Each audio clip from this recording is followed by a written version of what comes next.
салом дӯстон, ҷоми ҷаҳон ба охир расид. Мусобиқаҳои клубӣ дар топ 5 ба мавсим идома хоҳанд дод ва моҳи январ ҳам наздик асту трансферҳо авҷ мегирад. Дар зимистон гузаришҳои зиёд намешавад, лекин интизор меравад ки ҳамин сол мо шоҳиди муомилоти калон мешавем. Тақдири беҳтарин бозингари ҷаҳон ҳамин ҳоло ва дар оянда ҳам ки Мбаппе бошад барои бисёриҳо ҷолиб аст. Ду бозингари дақиқан беҳтарин Месси ва Роналду ҳам метавонанд тасмими дигар гиранд. Ин хабарҳоро мо рӯзҳои наздик пайгирӣ мекунем. Пешакӣ мегӯем ки аллакай Иско аз Севилья рафтани худро эълон кард. Ӯ моҳи август аз Реал ба он ҷо гузашта буд.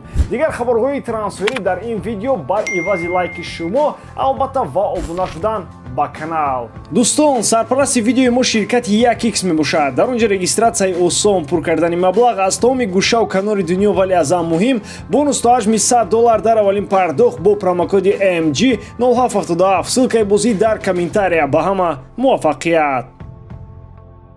вақтҳои охир зарбаҳои хеле сахт ба пушти машдодаи Криштиану расида истоданд. Медонед директори дастаи Айнтрахт дар борааш чӣ гуфтааст? Айни ҳол барои аввалин иштироки дастаи олмонӣ дар Лигаи Чемпионҳо филми мустанад сохта истоданд. Дар он ҷо Аксел Хелмен, директори дастаи Айнтрахт, ба суолҳо ҷавоб гардонд. Яке аз суолҳо чунин буд: чунон ба назар мерасад, ки Роналдоро ба ҳамаи дастаҳои иштирокчии Лигаи Чемпионҳо пешниҳод карданд. Ҳамин тавр не? Дар ҷавоб Хелмен чунин гуфт: бале, 100%. Ӯро ҳатто ба мо ҳам пешниҳод карданд. Маълум мешавад, ки намояндаҳои Криштиану на танҳо ба дастаҳои топ, балки ба миёнаҳолҳо ҳам муроҷиат карданд. Аз габи директори Айнтрахт метавон калимаи ҳаторо ҷудо кард. Чӣ хел ҳато? Мебахшед, дастаи шумо дар даври яккашниҳои Лигаи Чемпионҳо боз мекунад ва ғолиби Лигаи Аврупо аст. Ягон ҳатто бояд ин ҷо набошад. Айни ҳол Криштиану агенти озод ва дар ҷустуҷӯи дастаи нав мебошад. Шабе ки гузашт боз чанд хабари нав дар ин бора овард. Акси Криштиану дар Арабистони Саудӣ гирифта шуд. Дарҳол дар сомонаҳои варзишӣ ин сурат паҳн гардид. Футболизи 37-сола барои гузаштан ба дастаи Ан-Наср розигиашро додааст.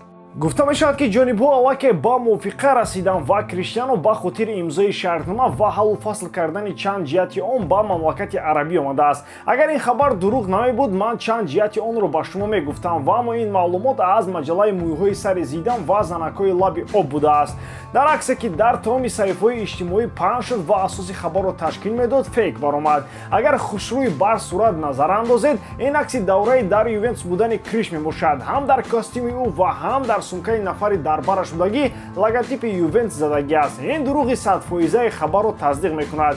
Рости шахсан ман аз прическаи Роналдо фаҳмидам, ки ин хабар дурӯғ аст. Чӣ хел бисёриҳо онро бовар карданд, ман ҳайрон. Хулоси калон, Роналдо ҳоло бедаста аст. Аз Ан-Наср дида, Криштиану айни ҳол ба Арсенал наздик аст. баъд аз тамом шудани ҷоми ҷаҳон акнун Месси бояд ба андешаи дигар фурӯ равад. гап сари шартномаи ӯ меравад. баъд аз анҷоми мавсими ҷорӣ қарордоди футболбози аргентинӣ бо дастаи ПСЖ тамом мешавад. Инсайдерҳои топи олам аз қабили Фабрицио Романо хабар доданд, ки Месси барои имзо кардани шартномаи нав бо дастаи шаҳри Париж хеле наздик аст. гуфта мешавад, ки айни замон ҷонибҳо танҳо шифоӣ ба мувофиқа расиданд, ки баъд аз анҷоми шартномаи кунунӣ Лео бо дастаи шаҳри Париж қарордоди нав имзо мекунад. дар мавриди муҳлати шартнома ва ҳаҷми маош ҳеҷ чиз гуфта нашудааст ва аммо инсайдери дигар, ки нафари охир дар ин ҷода нест, Жерар Ромеро ишора намудааст, ки ин хабарҳо асоси воқеӣ надоранд. айни ҳол байни Месси ва ПСЖ ягон хел гап нест. оромӣ дар ин мавзӯъ ҳукмфармост. ба гуфти манбаъ, ин гап маънои онро надорад, ки Месси ба Барселона бармегардад. ҳамчунин гуфта наметавонем, ки Лео дар ПСЖ боқӣ мемонад. хулас, ояндаи футболбози аргентинӣ норӯшан боқӣ мемонад. ҳатто эҳтимоли рафтани ин футболбоз ба MLS ҳам вуҷуд дорад. лек Месси айни ҳол дар формаи хуби варзишӣ қарор дорад. дар чунин сатҳи бозии футболбози аргентинӣ метавонад дар Аврупо боқӣ монад ва 2-3 соли дигар бемалол дар сатҳи олӣ бозӣ намояд. бархе аз коршиносон бар он назар ҳастанд, ки баъд аз ғалаба дар ҷоми ҷаҳон сатҳи бозии Месси паст меравад, чунки ӯ дигар мотиватсия барои бозӣ пайдо карда наметавонад.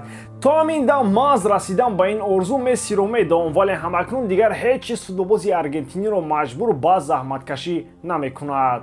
дастаи Бавария пас аз осеб гирифтани дарвозабони асосии худ Мануэл Нойер дар ҷустуҷӯи голкипери нав қарор дорад. қаҳрамони ҷаҳон Эмилиано Мартинес дар дастаи миёнаҳоли Астон Вилла бозӣ мекунад. пас аз ҳунарномаи худ дар Мундиал, ин дарвозабони аргентинӣ диққати мухлисони зиёд ва дастаҳоро ба тарафи худ ҷалб намуд. маҳз Бавария байни онҳо фаворит ба назар мерасад. роҳбарияти дастаи кишвари Олмон мехоҳанд ҳарчи зудтар бо намояндаҳои дарвозабони аргентинӣ гуфтушунидҳоро оғоз кунанд. мағзи масъала ин, ки дар баробари Бавария боз чанд клуби зубдаи аврупоӣ ба Мартинес сахт таваҷҷӯҳ доранд. аммо фарқияти Бавария дар он аст ки онҳо ба дарвозабон ниёз доранд. Таваҷҷӯҳ аз ниёз фарқи зиёд дорад ва метавонанд Баварияро водор созад то пули зиёд барои ҷалб кардани ин голкипер харҷ намояд. Шаҳрномаи Эмилиано Мартинес бо дастаи Астон Вилла то соли 2027 амал мекунад. Нархи ӯ то ҷоми ҷаҳон дар бозор 25 миллионро ташкил медод. Пас аз мундиал бошад арзиши дарвозабони аргентинӣ ба маротиб афзуд. Ду дастаи дигаре ки дар ҷалби Мартинес мехоҳанд фаъол бошанд Ювентус ва Атлетико бошанд. Филиппи Каутиноро фаромӯш накардаед. Ин бозингар аллакай 30 сол дорад ва дар дастаи Астон Вилла бозӣ мекунад. Бо эҳтимоли зиёд бозингари Бразилия аз Премер Лига ҳам меравад ва бахти худро дар ватан дар Бразилия меҷӯяд.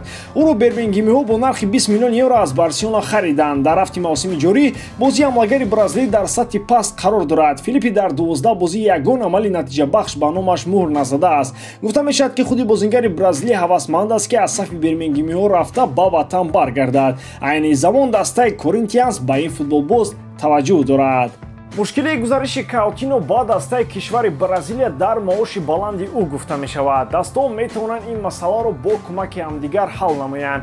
Яъне як қисми маошро Астон Вилла ва қисми боқимондаро дастаи Коринтианс медиҳад. Яъне бо эҳтимоли зиёд Каутино ба аренда меравад. Варианти қатъи шаҳрнома ҳам вуҷуд дорад, аммо он аз эҳтимол хеле дур аст. Шаҳрномаи кунунии футболбози бразилӣ бо дастаи шаҳри Бермингем то соли 2026 амал мекунад. Нархи ӯ 18 миллион евро гуфта мешавад. ба ҳамин тамом. боварӣ дорам ки эҷодкории ман ба шумо писанд меояд. лайк, комментария ва дар канал обуна шуданро аз ёд набароред. бо шумо мисли ҳар вақта Муҳаммад Гаиров. хай бародарон, дар паноҳи Аллоҳ.